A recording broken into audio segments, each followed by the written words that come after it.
What exactly is a government? It sounds like a big, complicated word, but it's a simple idea. Think about your favorite sports team. What if there were no rules, no referee, and no team captain? It would be total chaos. A government is just the system of rules and leaders for a whole community or country.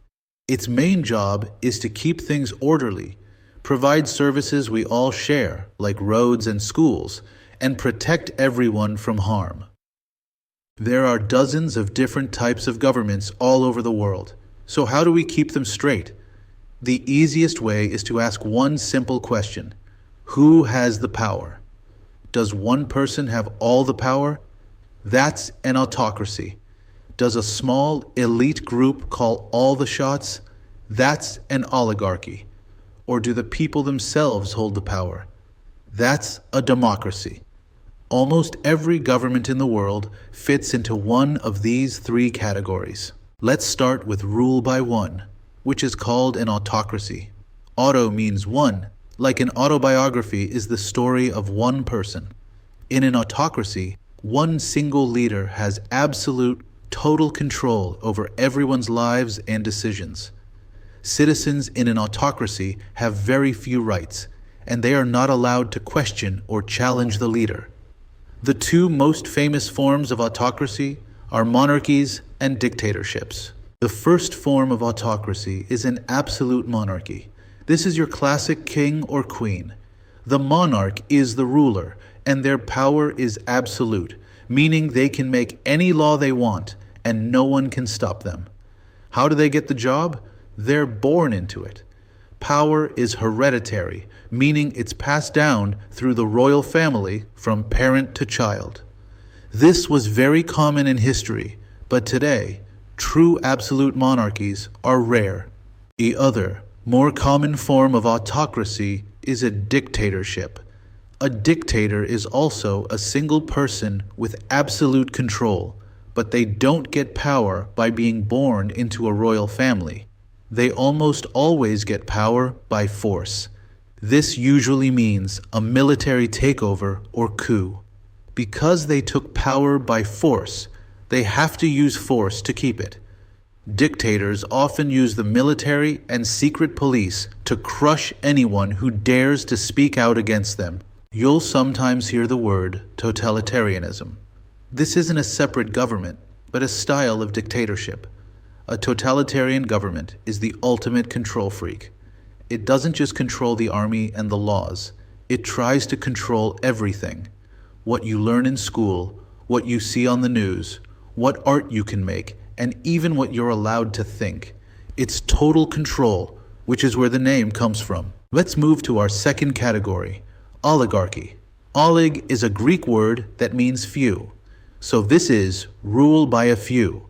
Instead of one person, a small, elite group of people holds all the power. This group could be the richest families in the country, the top military generals, or the leaders of a specific political party. The average person in an oligarchy has no real way to influence the government. A great example of an oligarchy is a theocracy. Theo is the Greek word for God. A theocracy is a government run by religious leaders. The laws of the country are the same as the laws of the main religion. The religious leaders are the ones who make the laws, run the courts, and control the country. In this system, religious law and government law are the same thing. Another type of oligarchy you'll hear about is a junta. This is a very specific term. It's when a group of military officers, like generals and admirals, overthrow the existing government and take control. They then rule the country as a committee, or junta. This is a dictatorship, but it's run by a group of military leaders instead of just one, so it fits in the oligarchy category. And now for our third and most familiar category, democracy. Demos means people, and kratos means power. Put them together and you get power to the people. In a democracy, the citizens are the ultimate source of authority. The government's job isn't to control the people, its job is to protect the rights of the people.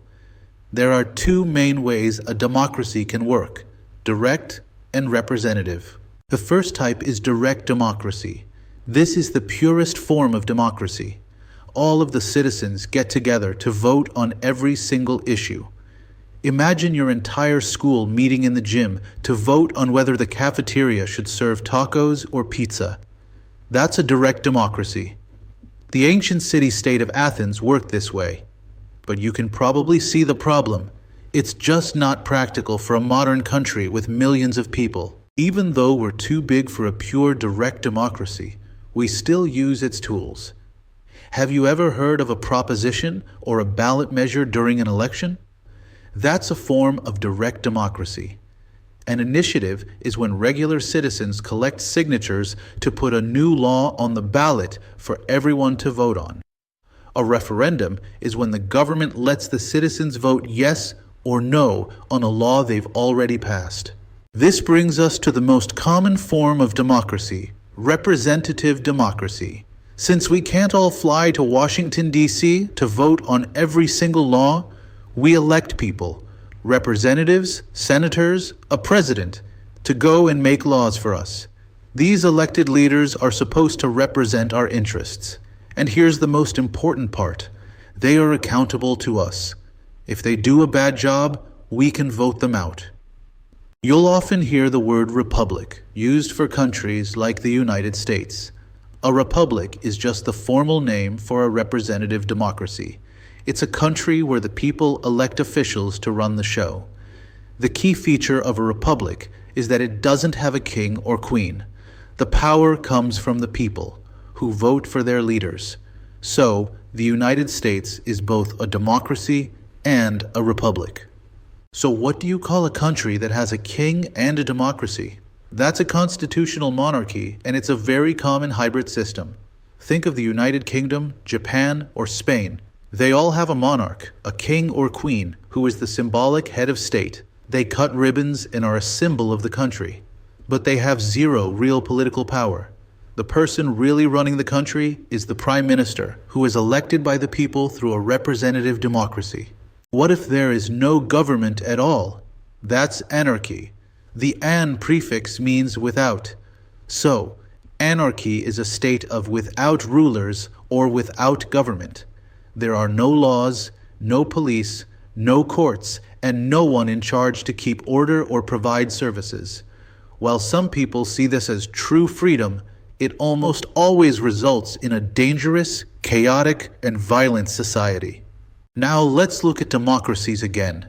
Once the people have the power, how do they organize it? The first way is the presidential system, like we have in the United States. In this system, the executive branch, the president, is separate from the legislative branch, Congress. We, the voters, cast one vote for our member of Congress and a separate vote for our president.